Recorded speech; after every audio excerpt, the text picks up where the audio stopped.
We're talking about blended learning. Oh my goodness, we have an amazing guest expert, as well as lots of tips, tricks, and resources that you're going to love. We are Grand Canyon University's Canyon Professional Development. We are PD with Purpose, and we are happy to be here today. This is our team who's behind us and everything that we do, and Shonda Hinton will be our prayer lead today. Thank you, Shonda, for being here with us. Shonda has the unique perspective of not only running our Parent View program, but also really takes that concept of community with the parents one step further. So we're really excited for her to pray us out today. I am Corey Araza, Director of the K-12 STEM Outreach, and I've got 17 plus years in the teaching area in computer systems, ESL, Spanish, and STEM integration in AZ. Well, you guys are in for a treat today, because we have in the house Dr. Heather Monthie. I'm going to let her introduce herself, but I cannot speak enough about how amazing this professor and dean is of our CSET college, our College of Science, Engineering, and Technology. And it's amazing how much she gives back to K-12 education. We're going to talk about grants that she's working on to support K-12. Dr. Monthie, would you introduce yourself, please, for us? Hi, everyone. I'm really glad that you are here today. So I am Heather Monthie. I work in our College of Science, Engineering, and Technology at GCU. I was brought on board at GCU about 5 years ago to start up the technology department for the college. So prior to working at GCU, I've worked in all levels of STEM education, really focusing on technology education.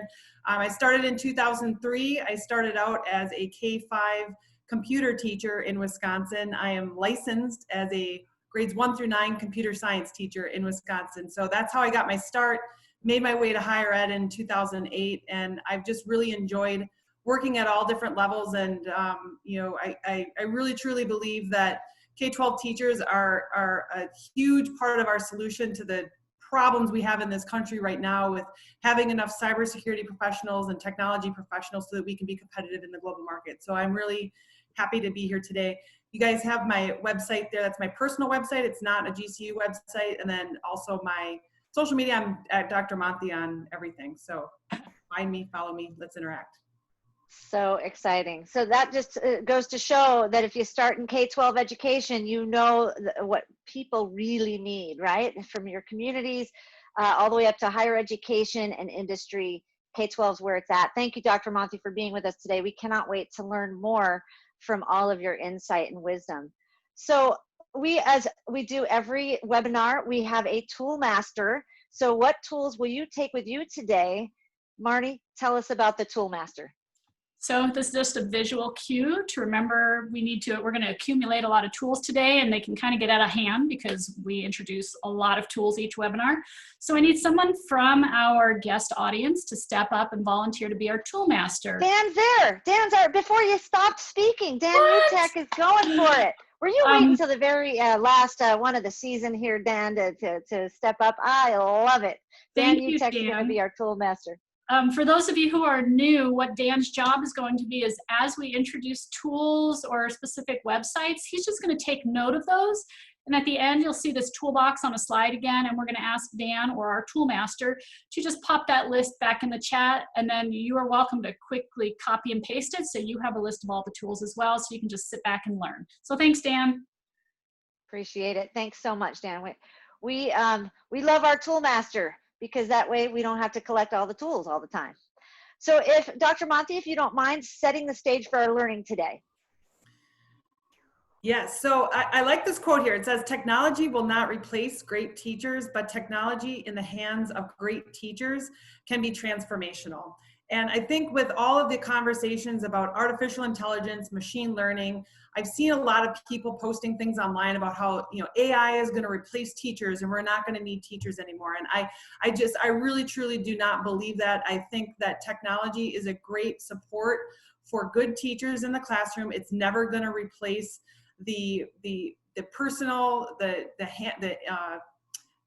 interactions that you have with students. We know that teaching and learning is very much there's a huge social aspect to learning, and that just can't be replaced with technology. So I'm a firm believer in using technology as a great support tool, It's never going to replace the hard work that you are all doing in the classroom every single day, but that using it in the right way can really help make a classroom come to life, both in and out of the classroom, and bringing families alongside you in the things that you're doing in your classrooms. So I'm really excited today to talk about some of these different ideas, all these different ways that you can bring technology in your classroom, but then also involving your the students' families outside of your classroom as well using technology. Thank you so much, Dr. Monthie. Can't say it better myself. That social interaction is key. So we can't forget that, especially when we talk about blended learning. And speaking about blended learning, let's go ahead and set our stage further today by talking about our goals and objectives. In today's webinar, we are going to discuss what blended learning looks like in partnership. Listen to that word. That's a really key word there. In partnership with your families in your community. Learn at least 3 strategies. This is what we'll be doing together today that support blended learning, including digital spring cleaning. Love this. Dr. Monthie's got a whole bit on this. Tips and tricks to get organized will be there in digital spring cleaning. Digital organization, an example, Google Classroom. We're going to dive in a little bit to Google Classroom today as a kind of an overarching theme. And then your digital presence. Online purpose. So think about that concept of how does your brand reflect your purpose? Don't be afraid, people. We are all online now. So you have a digital presence, whether you think you have one or not. We're going to talk about that. So excited to do so. When we're finished, we'll evaluate the webinar. That's how you earn your PD certificate. We'll have a closing prayer with Shonda. So let's get this party rolling. So speaking of parties and rolling, let's go out to our tool today, and this is called Sli.do. If you haven't seen Sli.do before, you're going to go to Sli.do.com, and you can see this right here. Join at Sli.do.com, and if you can see that number, it's hashtag 80546, and I believe Marnie put that into the chat. 80546, very nice. So I'm going to pop over here and show you the back of the house at Sli.do. Oh, I saw it was large in the slide too, so good to know. So here's the back of the house of Sli.do. This is my blended learning webinar. I'm going to click back one just so you can see. These are your events. Now, Sli.do is truly meant for an event. Like you've got 500 people in your audience, and this is a tool that's used by audience you know, keynote speakers, for example, but yet you want it to be interactive. So this is really what this tool is about. But I think any tool that audience keynote speaker, hey, you're a teacher, you're the keynote speaker every day with your students, they're your audience. So you can use Sli.do in this way. Couple of things to note: 500 participants can answer your polls, etc. However, there's no moderation unless you pay for it. So think about that. Think about your students asking questions, and if they're appropriate, just have those conversations. So right now I have a live Q&A, and I have one audience member asking this question: what is your favorite blended learning strategy? Right? So ultimately, that favorite blended learning strategy, before I even get into this, let me go in here. I'm going to present this in full screen. And before I go any further, yeah, the poll's not active yet, Marnie, because I haven't activated. I'm going to show everybody how to do that.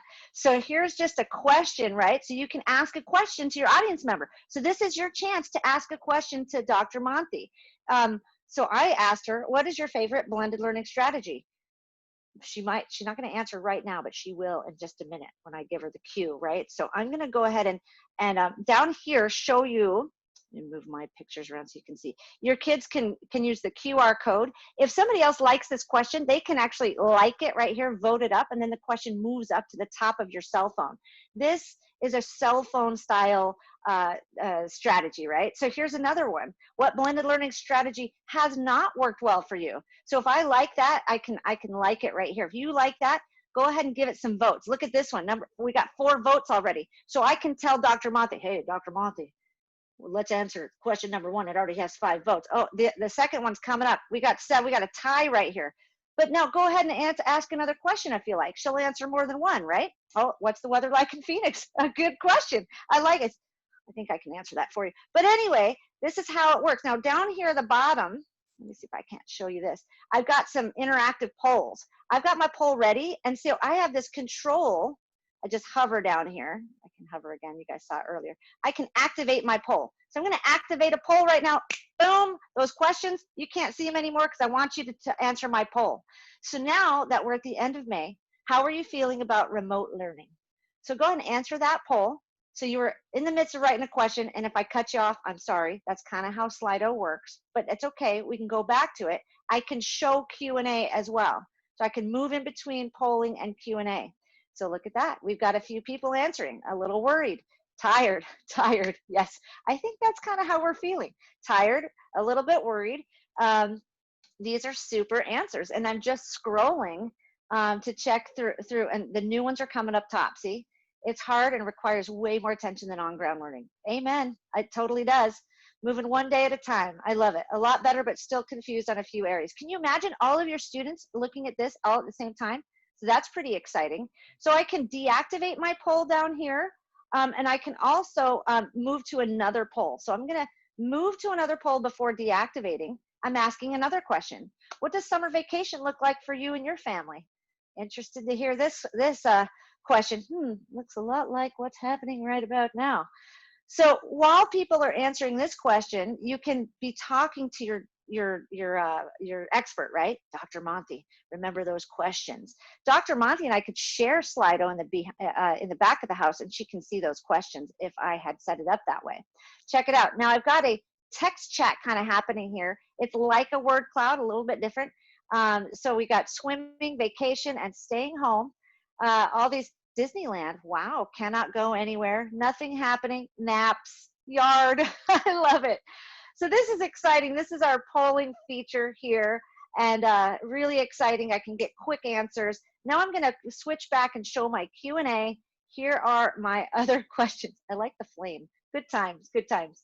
So that's a little bit about Sli.do. I'm going to put Dr. Monthie on the spot since she's our expert today.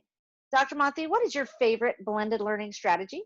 Yes, I am learning how to use Sli.do, and I'm trying to figure out how to respond to these questions on here. So I always say, like, just because but you don't on here, I don't know how to use everything.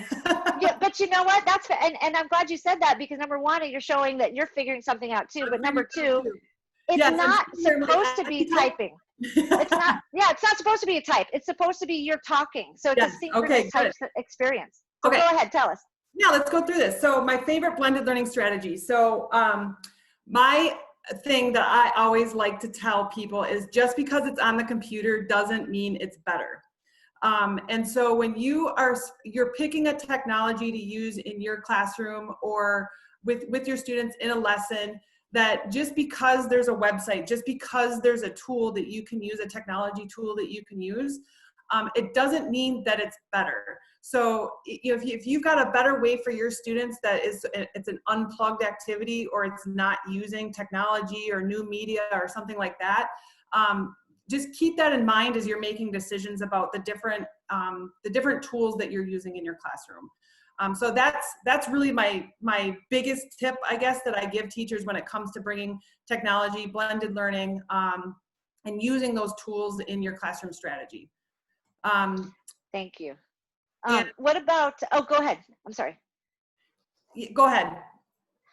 The question, I was just going to move on to that next question. What blended learning strategy has not worked well for you? Is there something that you're like, don't do this? It doesn't work. Well, probably just kind of like what I was just experiencing. Like I'm trying to learn a new tool too. And so sometimes when you're using a new tool for the first time, and you are using it in front of students, and something goes wrong, and it can feel embarrassing. It can feel, overwhelming. And I always just, use that as, you can kind of flip it around and say, like, look, well, I'm learning too. And just because, I'm the expert in the room here, it doesn't mean that I know everything, and we're learning together. And so in the sense that it doesn't work well is that sometimes you come into using something and you're not familiar with it yet. And so you sit there and you over plan, and you try to make sure you know every little thing about the tool, when you don't need to. You just be familiar with it, but then you kind of figure it out as you go. And as long as you're one step ahead of your students, and sometimes even your students can help you learn all the different tools, it helps them feel empowered, and that, look, hey, I just taught my teacher something. So I think it's just, you know, being aware of, you know, where you're not as strong in a particular area, but then not spending so much time just over planning and over preparing with it. Love it. Super great advice. I am totally guilty of the overplan. And boy, does it happen in the moment. You're like, well, I didn't need to waste all that energy on that. I had a great question earlier in the Q&A. You guys are being so great. How would you, you had said, what would happen if there was an inappropriate question? And so what, if you notice what I did, I just moved screens. And then I can go behind the scenes and I can get rid of that question. But you have no moderation capability in Sli.do unless you pay for it. So know that. So really good question. We have another question here. Oh, by the way, the weather is stinking hot in Phoenix. That's all I can tell you. It's just hot. How would you incorporate live lectures into Google Classroom so that students can watch the lecture even at home? Do you have a tip for that, Dr. Monthie? Yeah, so what you can do is you can use something called Loom, and that's probably something to put in your technology toolbox, but that's where you can record videos, and they're not public like they would be on YouTube. You could even use YouTube and make them unlisted, but Loom is a really quick and easy way that you can make videos, you can make screencasts, and then you can just embed that right in Google Classroom. You can just post the link to the Loom video right in your Google Classroom, and then both students and their parents can watch those videos right there. So that's great. Loom is one of many, right? Zoom, Loom. Yes. There's plenty of tools. So really great questions, you guys. Thanks for playing in Sli.do. I hope you learned a little something. If you want to learn more and you sign up for an account, it just so happens, and if you sign up for an account over here, it'll tell you product news, and in their product news, you can see, and I'll pop it up live here. You can register for a free event tomorrow. So if you're interested in learning a little bit more about Sli.do or seeing if they'll give you something for free, feel free to check that out. So that's Corey, I'm looking in the chat here, and it looks like the question is then about actual like live videos. So you can use like you can live stream on Zoom, Google Meet. YouTube even has a live streaming option from your desktop computers, but then you just embed those links then in Google Classroom. So if they want to watch it real time, or they can watch the recording later. So what you're saying is if there's a live video, you're saying like Google Meet would be live and simultaneously work with Google Meet. Google Meet works with Google Classroom per se. Right. But you could also use Zoom and put the link to the Zoom synchronous webinar in your Google Meet platform. Yes, or Classroom, okay. Yeah. Yep. Okay. So we'll look into Google Classroom a little bit. Hopefully that answered the question. If it didn't, please feel free to ask in the chat or clarify in the chat. It looks like Tina's got an idea there. I've used Google Meet always record so that students can catch up or replay it. And that's really important because that asynchronous learning, let's be honest, we're not going to catch all the people all the time in real time. So that's a little bit about Sli.do. We have a tip of the day on Sli.do. If you want to check out our YouTube channel, you can go play a little bit more with Sli.do. Hopefully you enjoyed it. And of course, you know what I'm going to ask you now. What was your takeaway from Sli.do? It could also be from blended learning. What was your takeaway? So remember that we also have this nice document that Marnie has created for you all. This is your takeaway document if you needed that. Here it is, and you can use that. So hopefully you were able to take something away. Tell us what it was in the chat. Nice way to get discussion questions going. Yep. The moderation's a bit tricky, so watch your moderation. But you know, Sli.do is so easy to use, right? Blended learning does not require the use of technology. True. So I'm glad that you took that away, Dan. Thank you so much. And as always, you know, set up those expectations. Thanks, Tina, for mentioning that. So, you know, hopefully we've shown a few tools over the course of these webinars that help you see how we use them. And of course, if you've got those expectations of behavior set up, you're going to have less problems. Absolutely. But is anything foolproof? I'm pretty sure that everybody on this meeting would say, nope, not everything is foolproof. So thank you so much for hanging out with us and playing our game. And we're going to talk theory now. So a little bit about blended learning. We think it really, it is underlining this 3R model: relationships and relevance. We talked a lot about. we haven't really focused on rigor yet, and we're going to focus on rigor in this new platform because Dr. Monthie, you and I both know these kids have got to get some skills before they move into the higher education area. So we have to focus on how do we really encourage rigor at this high level online. So we're going to talk a little bit about what blended learning looks like and how you can get prepared to get your students, not only, you know, they've got the relationship with you, you're making it relevant, and how are you going to bring rigor into the classroom? So with that said, Dr. Monthie, I'm going to ask you to talk a little bit about how you bring rigor into our CSIT program at Grand Canyon University, how you maintain and sustain that rigor among your students, and what offerings you have for us K-12ers that you have that supports us to bring that rigor to a new level. Go ahead. Yeah, so in our College of Science, Engineering, and Technology, we have technology-based programs that are intended to give students the start of their career in tech. So we have things like computer science, IT, cybersecurity, et cetera. And as you can imagine, there's 1,000 different tools out there that are used in industry. So our goal here is to take students from day one to getting a job in the career field that they've chosen. And so as you can imagine, there's 1,000 different tools that are being used. We're trying to help develop skills that are in demand by employers. And oftentimes employers will come to us and they'll say, well, we use this software. And then the next employer will say, well, we use this software. And then the third employer will say, well, we use this software. And we can't possibly teach students all these different technology tools and have them graduate in a decent amount of time. So what we really focus on is helping students build their thinking skills, essentially. So they take these skills and they can really just move across different pieces of software because they've used one, they understand that process of what it is to use that particular piece of software. They can very easily move over to another piece. Some of the buttons, some of the icons, some of the layouts might be in a different spot. That's just semantics, right? But it's the underlying thought process that our students have to have in order to go out and be successful and become creators of technology.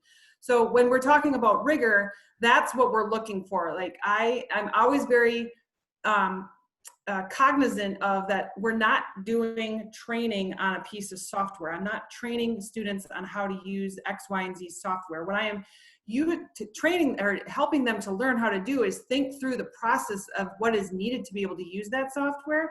It's just that piece of technology is the tool. That's the medium. That's the way we're teaching those thinking skills.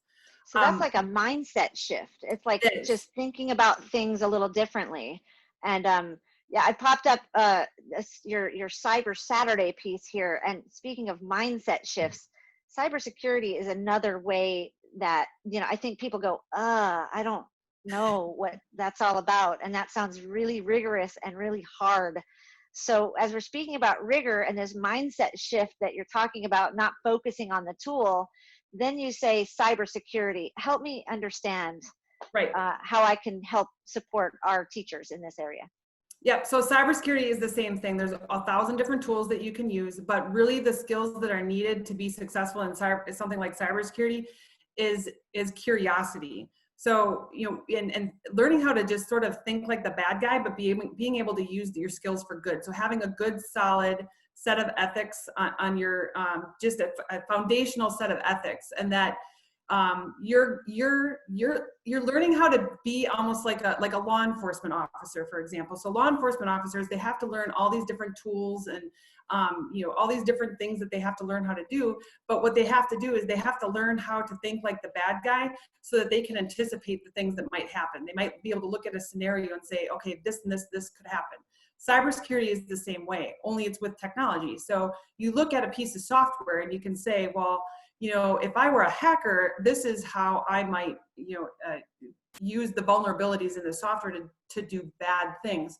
But me as a good ethical person, what I'm going to do now is I'm going to help people learn what are the different vulnerabilities in that piece of software, and then maybe even build a piece of software to help with that vulnerability. So it's not necessarily learning the specific technology skills, it's learning the way of thinking and the thought process that goes on in a bad guy's head. And then you can take that, being a good ethical person, to help protect people. And I think that's your cue here at GCU. You teach hackers with halos, I understand. So Right. it's like really trying to teach them hacking, but in a great kind of moral and ethical way. And boy, do we have to increase our ethical teaching, digital citizenship, unlike ever before. I mean, even this morning, yes, folks, Twitter stated a fake news piece of the president of the United States. It was like crazy news, but it's so interesting because remote teaching is about credibility, and this is just unprecedented, people. It's amazing. So Heather, I won't jump off into the political realm, I promise, but I wanted to just make sure that everybody knew that Cyber Saturday exists. So anybody can go to these Cyber Saturdays.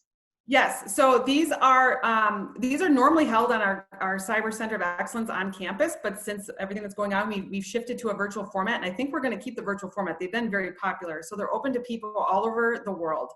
And so what they are is it's a 2-hour webinar on a Saturday morning Arizona time, and we give you sort of an introduction to what a cybersecurity professional might do in the field. So you learn how to use Wireshark, you learn how to use Kali Linux. You start learning about that thought process that goes on. The other thing that I think you guys might be interested in this is that we use Discord in conjunction with Zoom. So Dr. Santos in the house. Yep, she uses Discord too. If you're not interested in cybersecurity, it might be a great way for you to just get some ideas of how we use Zoom and Discord together in a remote learning format. That's awesome. Thank you for jumping in, because sometimes cybersecurity can be intimidating, to say the least. Speaking of cyber and how popular it is right now, and how we need to, as K-12 educators, get on this level because of the security. Hey guys, we're in it. We're Zooming right now. We could have a Zoom bomber right now. So we have to think about what we do, and we have to have some processes in place to make sure that we are protecting ourselves and protecting our students. Tell us about this amazing new grant that we received, that Grand Canyon University received, GenCyber. Tell us about that, Dr. Monthie. Yeah, so the GenCyber is a partnership between National Security Agency and the National Science Foundation. And the idea is to help students and teachers, K-12 students and teachers, learn more about cybersecurity and learn more about careers in cybersecurity. So we applied for the grant last fall, and the goal was to provide a week-long summer camp for high school teachers to help them learn about cybersecurity, but then also help you put together lesson plans that you can take back to your classroom. And then there's a year-long sort of support system that goes on along with that. So webinars, sharing ideas, that kind of thing. So we were going to run it this summer, and obviously with all the things that are happening in the world right now, we pushed it back to 2021. So this is for grades 9 through 12 teachers. We'll run it in June of 2021. And again, the idea is it's a week-long summer camp that will give you all sorts of different hands-on activities. You'll be in our Cyber Center of Excellence, learn how to do some what is called penetration testing, which is ethical hacking. But then you're learning how to put together lesson plans that are meaningful for your classroom. And then also just trying to build up a community of cybersecurity teachers. Thank you so much, Dr. Monthie. How cool is it? I told you guys, this woman is for reals. She is a higher education professor who is all about supporting K-12. So please do not hesitate. We've got lots of links in the chat. And we haven't even gotten to the meat and potatoes of the whole thing. So I'm excited. Marty, talk to us. I have 2 questions, Dr. Monthie. What if I'm a teacher who's really interested in this, but I have no cyber experience at all? So that's my first question. Yeah, is it still for me? This is made to take you from 0 to hero. So you can come in, if you don't know how to turn a computer on, that's fine. Okay, what if I am fairly experienced? Will there be something for me as well? Yes, absolutely. So we are going to have a couple of our cybersecurity professors helping with the camp. They've already been preparing all sorts of great lessons. We will offer some differentiated instruction. So we'll have, you guys will be able to build different lesson plans based on skills and abilities. And then we also have guest speakers coming in from the community that are very prominent in cybersecurity in Arizona. So there's something to learn for everybody. Thank you. There is a question in the, Okay. I So just tried to answer that question, and thank you so much, Loretta. We will, we're servicing Arizona. That was really the grant, but GenCyber has summer camps all across the country. So I'll grab that link for you in just a second. GenCyber link. Yeah, Really the NSA wants these camps running all over the country. So yeah. there's camps in a lot of states, not all 50, but there's camps in a lot of states. Yeah, so great question. Oh my gosh. All right.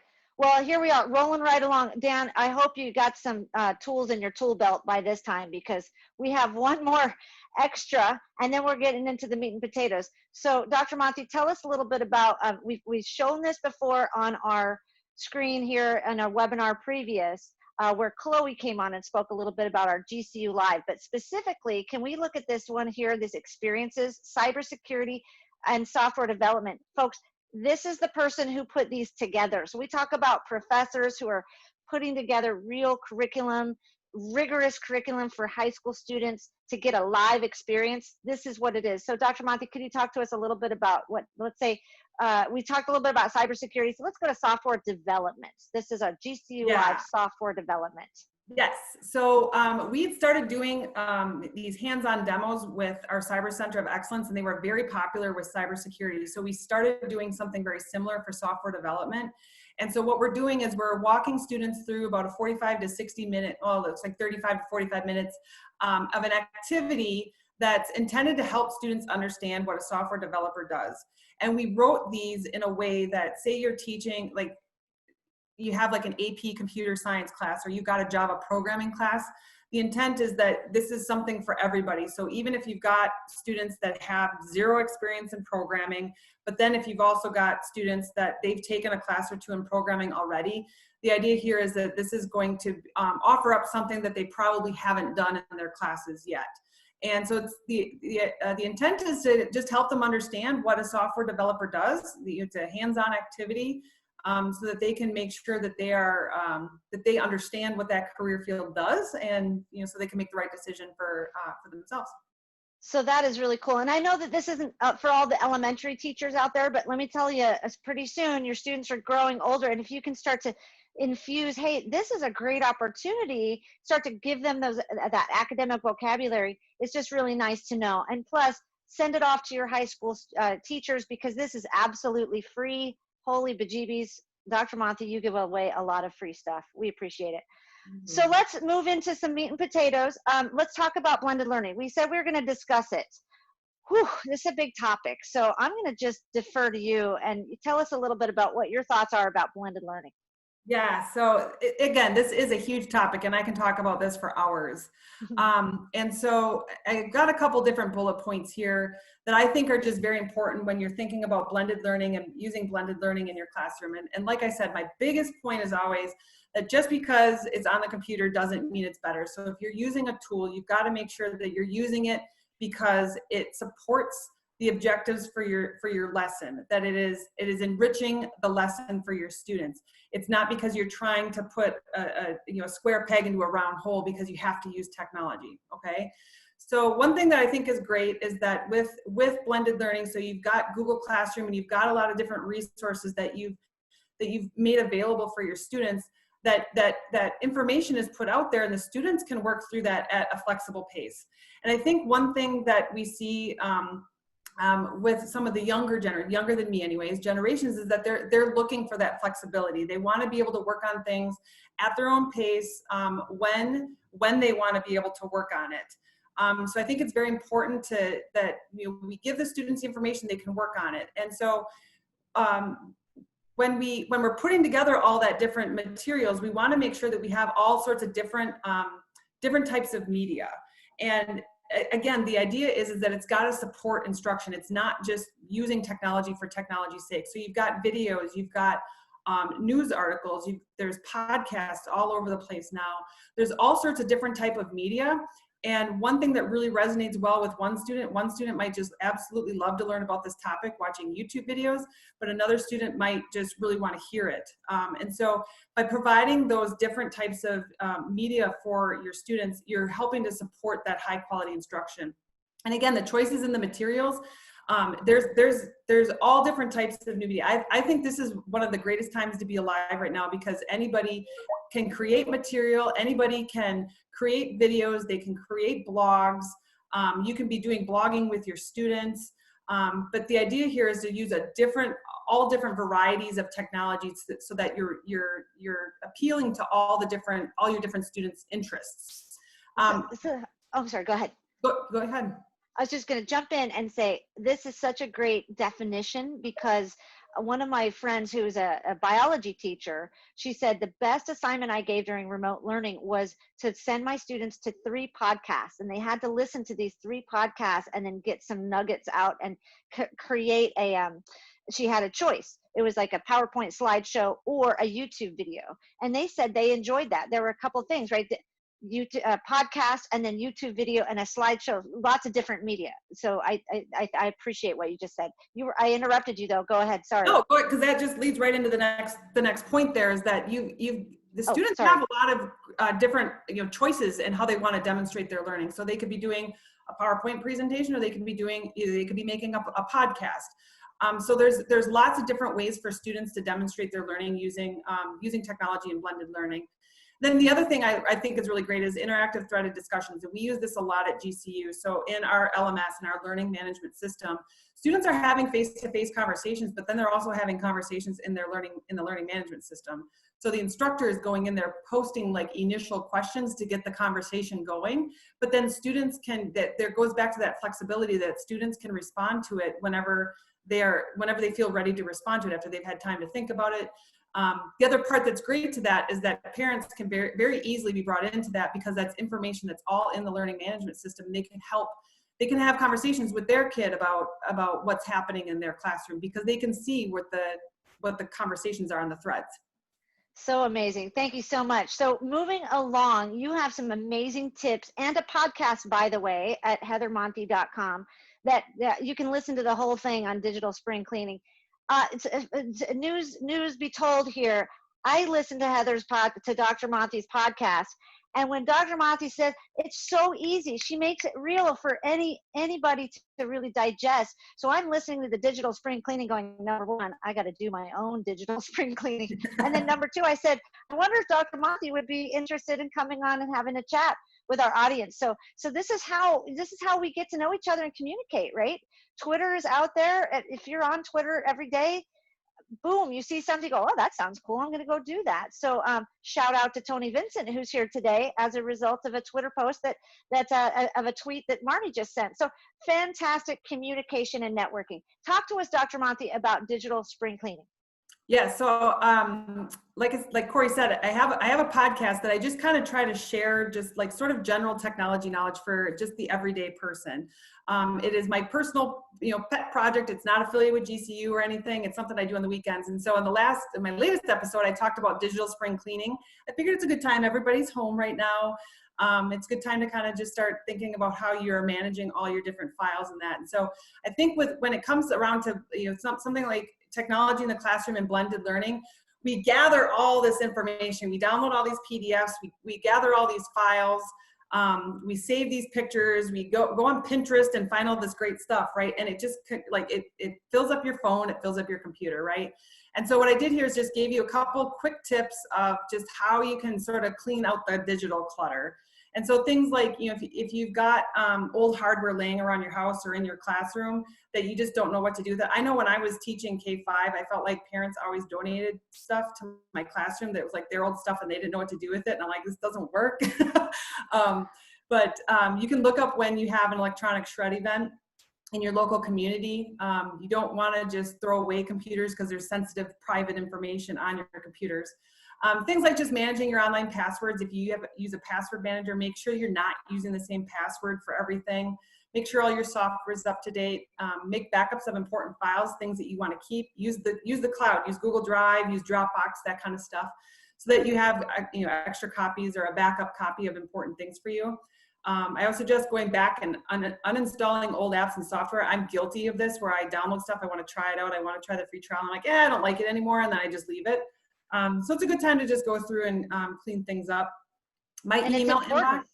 I think you have to, right? Because we're going to be remote teaching in some form or another. So it's probably a necessary item to do on your to-do list, right? Right. Yes. And then I would say my inbox is a mess all the time. So I try to once a week, I just like Friday afternoons, that's my thing. I clean out my email, clean out old computer files. So if you're using cloud backup, go through your cloud backup and be like, do I still need this file anymore? So go ahead and clean those things out, and then review your settings on your social media. I know, students Google you, they look you up on social media. So make sure that your social media presence is. Oh, wait, we've got a slide for that. So hang on just a second. I'm moving on to, just FYI, there's Dr. Monthie's website. But before we move there, I want to click over here and talk really quickly about digital organization. It's already 10:43, so we're going to start to move through these slides. It's crazy, but let's talk a little bit about digital organization for blended learning. Yes, so for blended learning, digital minimalism, and what I mean by that is using tech in the best way possible. So again, just because it's on the computer doesn't mean it's better. I'm a pen and paper person when it comes to my calendar. I just like that better. So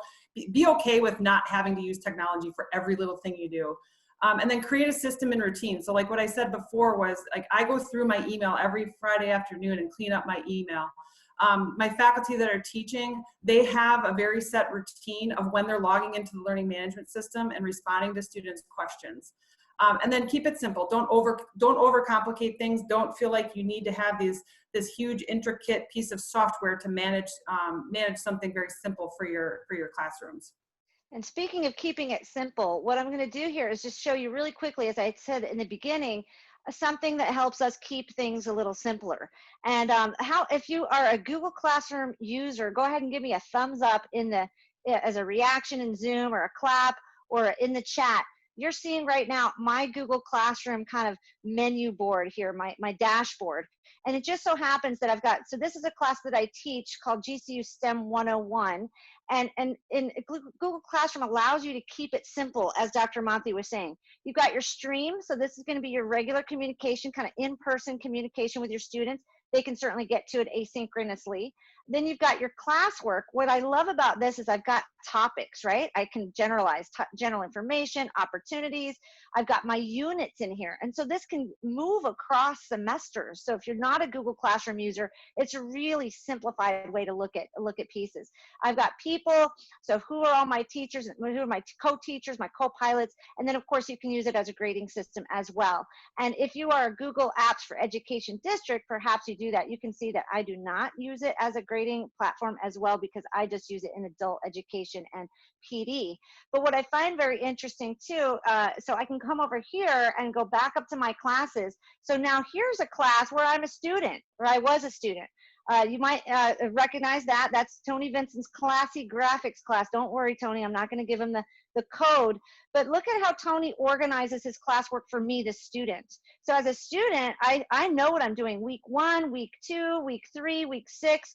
This is great for me as a student to keep my life organized. And then here's where his information is. You notice that he's using pictures and links each time. And as as Dr. Monthie was stating earlier, like, you can put in your Zoom link here for your synchronous learning, for example, or your YouTube channel. So that's a little something about Google Classroom. We will put a tip of the day in Google Classroom. There's so much out there on Google Classroom already. I just wanted to show you a quick, way to create that system and routine and to keep it simple for you. If you use Google Drive, it's seamless. It's really nice. And it's free. Who doesn't love free? So Dr. Monthie, we've got digital presence. I think this is probably like the coup de grace here. Like, you really need to think about, I don't think the teachers think about this enough. Yes, so I'm gonna go through this really quick. So one thing I always like to tell people is that if you're not managing your online presence, Google's doing it for you, and it might be doing it in a way that you don't like. So I always suggest just Googling yourself. Google your name, Google your family, Google your family members, and then also go to Google Images. If you have like a public Instagram account, all those pictures are going to come up. Make sure you're checking your privacy settings on your social media so that they're set the way that you want them set.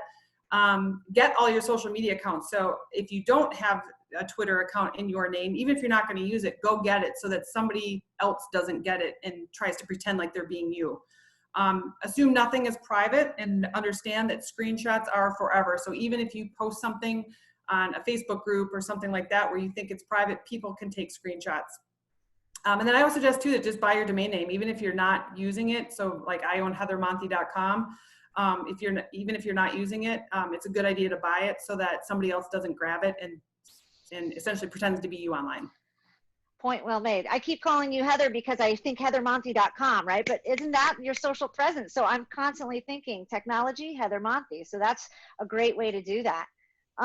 So I wanted to show you, obviously, Heather Monthie's site here. We've got a couple of others that we really like.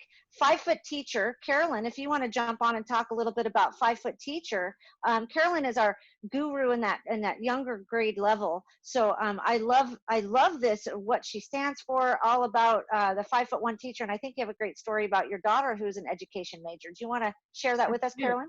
I would love to. So actually, of course, my daughter grew up with a teacher in the house, me, her mom, and she had maybe considered wanting to be a teacher. However, she came to me one day and she said, Mom, you know, I was thinking that I do want to be a teacher.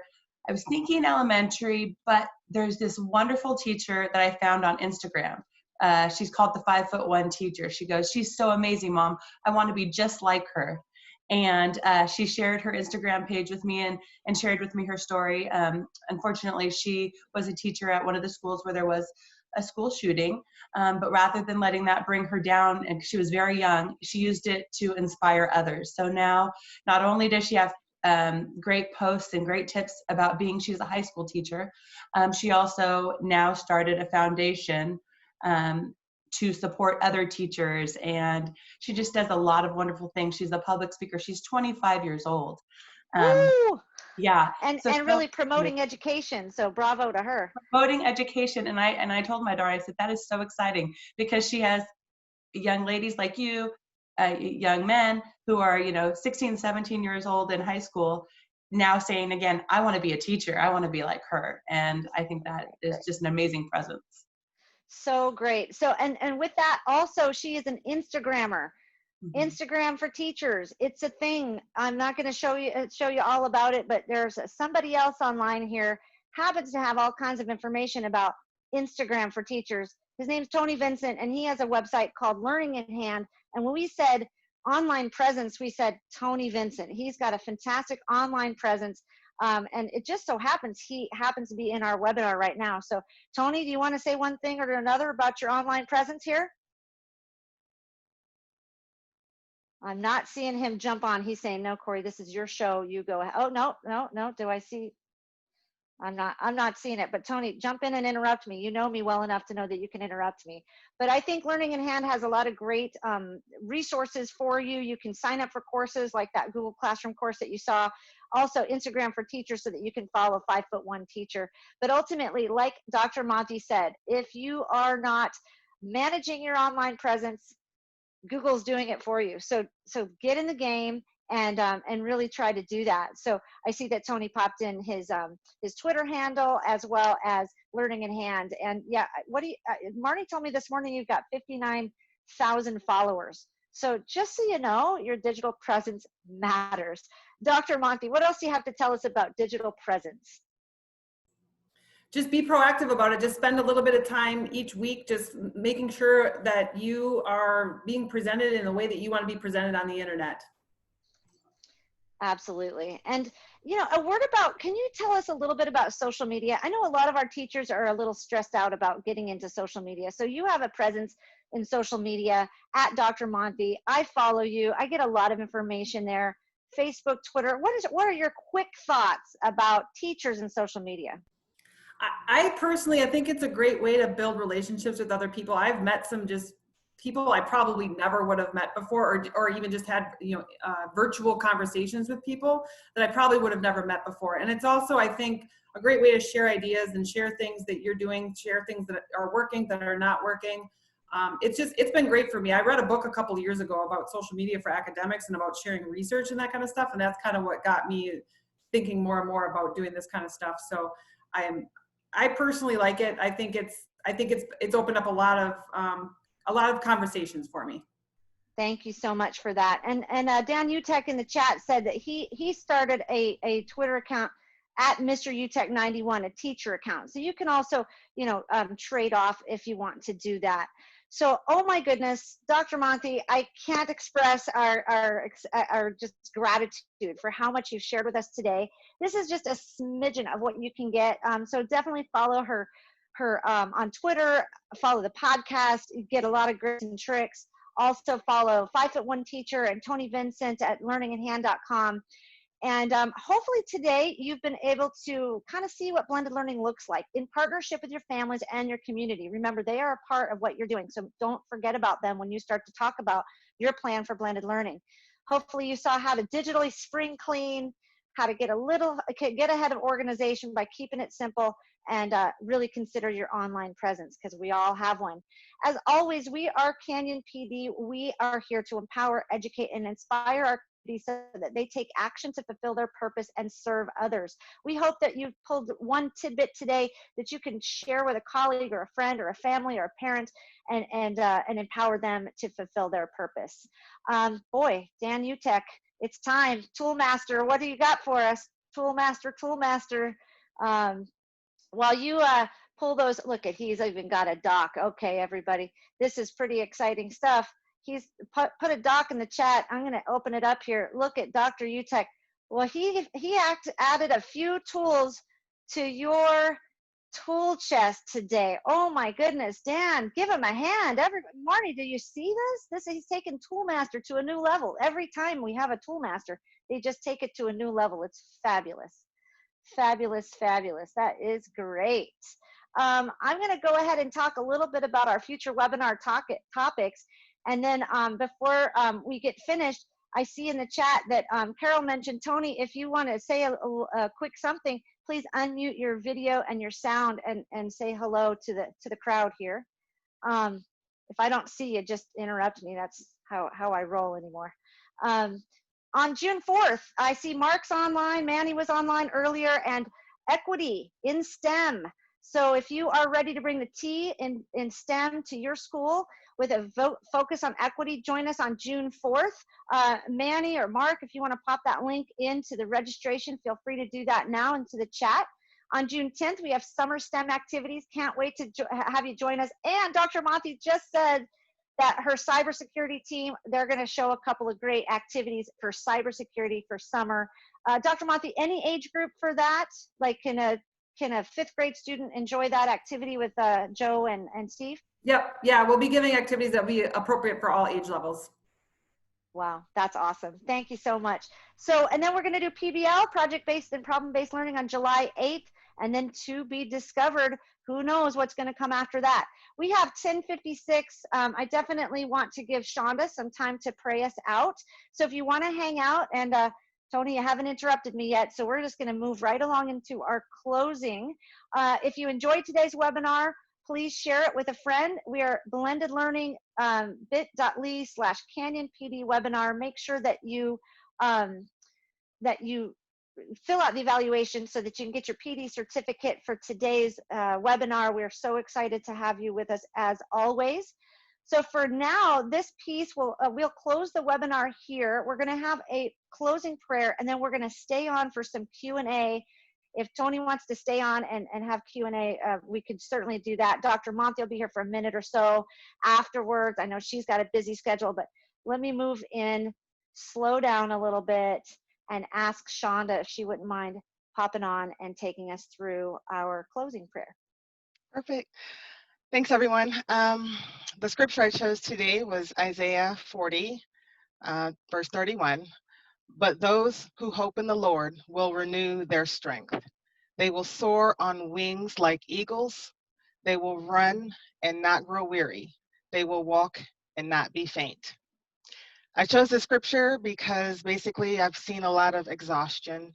As Corey mentioned, I work with parents. I work alongside teachers. I'm married to an educator. I've experienced and noticed a lot of exhaustion lately. Parents are worried about kids getting behind. Teachers are worried about the well-being and for their understanding, and if all this effort they're putting into the prep of the remote instruction is even paying off. As someone put in the Sli.do, it requires so much more attention. So I'm just now I would like to lead us in a prayer and ask for some strength. Father God, thank you for this opportunity to share and collaborate and support each other. Thank you for these educators that have servant hearts, that aren't just doing the job and checking the blocks, but they care enough to be a part of this webinar right now. Father God, I ask right now that you just bless them. I ask that you bless everyone that can hear the sound of my voice, not only them, but their families, their neighbors, their coworkers, staff, administrators, and of course, the students. Father, you know our hearts and our minds, and help us to ease our minds as we know that you are still in control. Help us, Father, to keep it simple. Some of us will take some time off now. Some of us will go straight into summer school, and obviously parents don't get any time off. Father, we just need the renewal of our strength so that we can soar on wings like eagles and that we can walk and not be faint. We ask these things in your name, and we pray and we thank you. Amen. Amen. Absolutely beautiful, Shonda, and absolutely what I needed to hear. You're right. The Lord knows how to keep it simple, a lot more so than I do. So thank you for blessing us and gracing us. And thank you for all you do for our parents out there. We really appreciate it. Between Shonda and Amanda, you guys really cultivate so much, so many resources for our parents. So thank you. It is a community effort. Dr. Monthie, I want to thank you for your time and expertise today. So much great information. If anyone is interested in, hang on, Dr. Monthie, don't go anywhere. If anyone's interested in customized professional development, Carol's email is here, and join us next month for summer STEM activities. We can't wait to see you there, and we are excited to have you along with us.